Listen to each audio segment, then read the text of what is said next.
Hi, I'm Alan Nelson. What parent doesn't want to develop their child's leadership ability? We're going to tell you how to do it at home. Believe it or not, you can actually do it. There are four main principles you need to apply for every leadership training project. Leave anyone out and they won't be nearly as effective. We're going to explain that in this edition of KidLead. Welcome.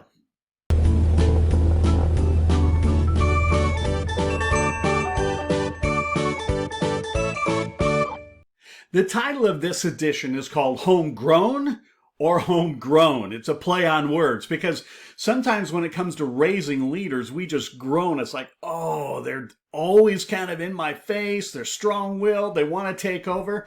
Those are actually great indicators of leadership potential. So what we want to do is help you grow, G-R-O-W, your young leaders. If you look at this picture of our back patio wall, this is what it looked like 4.5 years ago as we moved in. But now in this picture, you'll see 4.5 years later, it's robust, it's green, there are palm trees, there are vines, all because we did the simple thing. We planted, we fertilized, we watered, we trimmed, we nurtured. We want you to nurture your children. Here are some special things you need to know about leaders specifically. First of all, realize that every child is unique. You want to focus on their strengths. That's what positive psychology teaches us, is that we're more apt to succeed in the area of our strengths, not trying to fortify our weaknesses. Another thing to remember is that leader kids challenge status quo.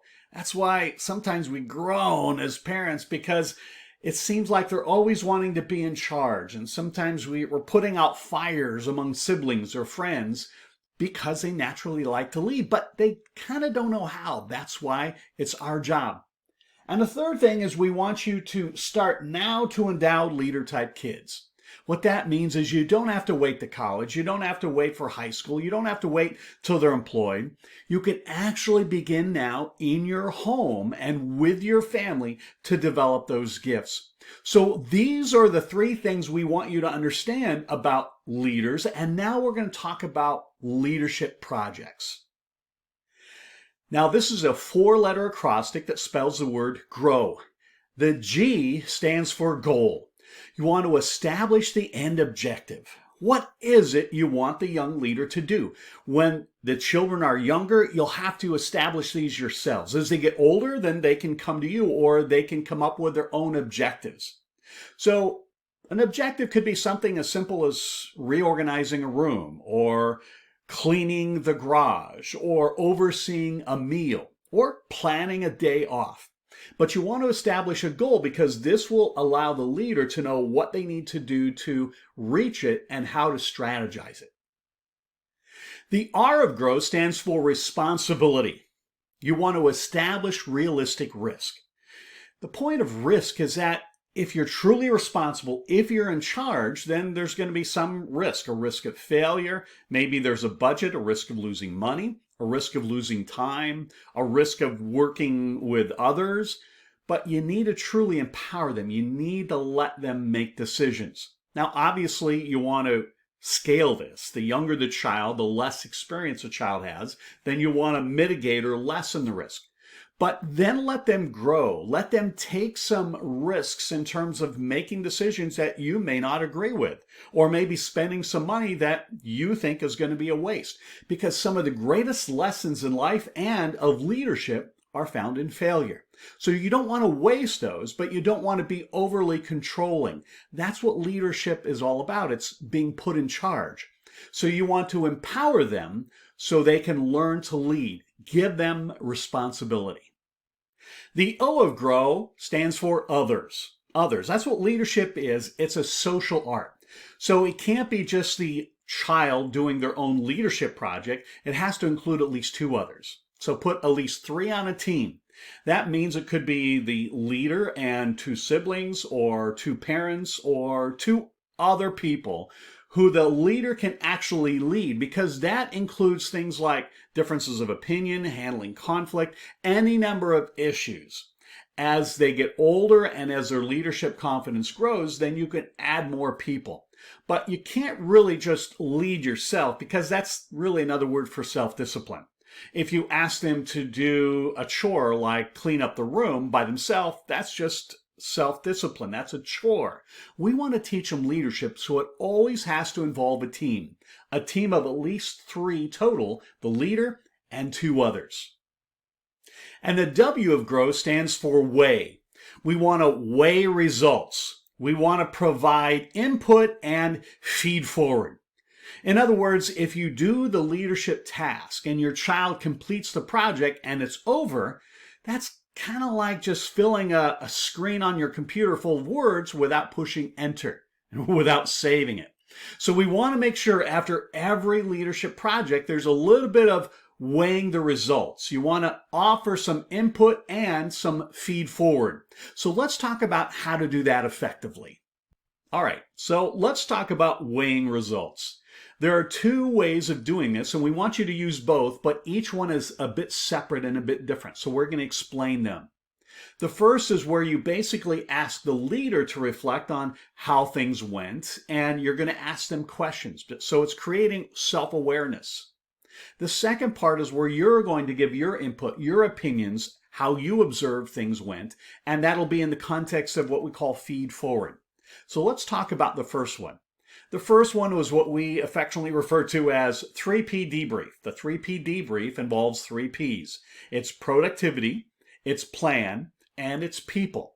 So this is similar in organizational life when we do a postmortem or a debrief, or in the military they call it a hot wash, or they call it an after action report, an AAR. But we basically want to teach the idea of learning from each situation so that we can grow and get better in the future. The first P is productivity. A simple question could be, how do you think things went? Talk to me about how you perceive things went. Again, it's not giving them answers, it's asking them questions. Did you achieve the goal? Did things go as well as you planned or not? That leads us to the second P, which is plan. You can simply say, what part of this plan do you think went well, and what do you think you would change next time? So what would you keep if you did it in the future? And if you did it in the future, what would you change? What would you do differently? The third thing is people. How did things go in your people skills? What did you learn about people? So they may talk about any number of things. Maybe there was some conflict, or maybe someone didn't show up, or they showed up late, or they left early, or they didn't do their job. But those, again, are reflections that you're going to ask the leader to think about and to give their input on. The second part of weighing the results has to do with you giving some input. We call it good, better, best. And it's about feed forward. We've all heard of feedback. That's when you look back and say, hey, let me give you some input of what you did well and what you didn't do well. But that's kind of frustrating because none of us can undo the past. You want to create hope. Hope is the opportunity of getting better in the future. So here's what good, better, best sounds like. You share, first of all, 1, 2, 3, maybe multiple things that were good.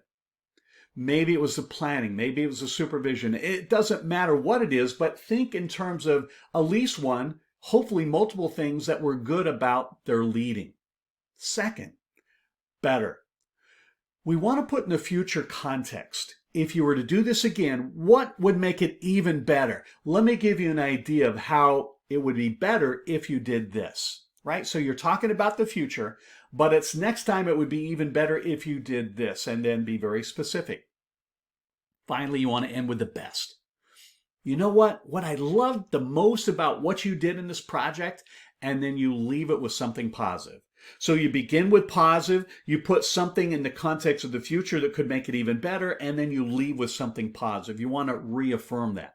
So that's what we call weighing results, helping them think about what they did and then giving them some input that's usable and workable.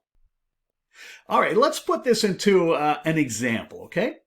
Let's say you have a 12-year-old named Kelsey, and you go to Kelsey and you say, hey, next Thursday night, Dad and I want you to be in charge of dinner. She says, oh no, you know how I hate cooking. And you say, no, wait a second. I didn't say you had to cook.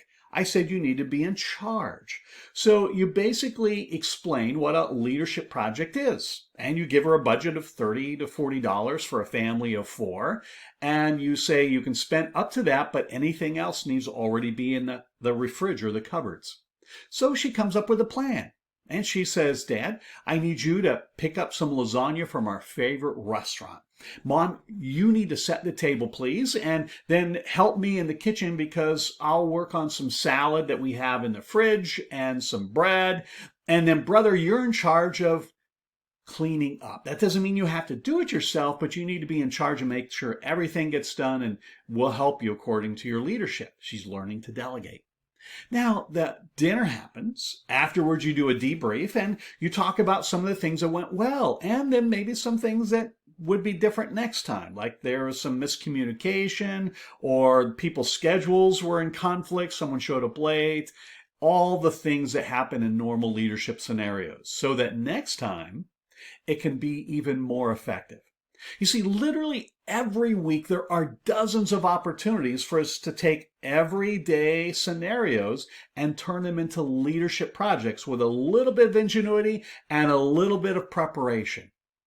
I hope you've enjoyed this edition. Please refer to some of the resources available in the description section below.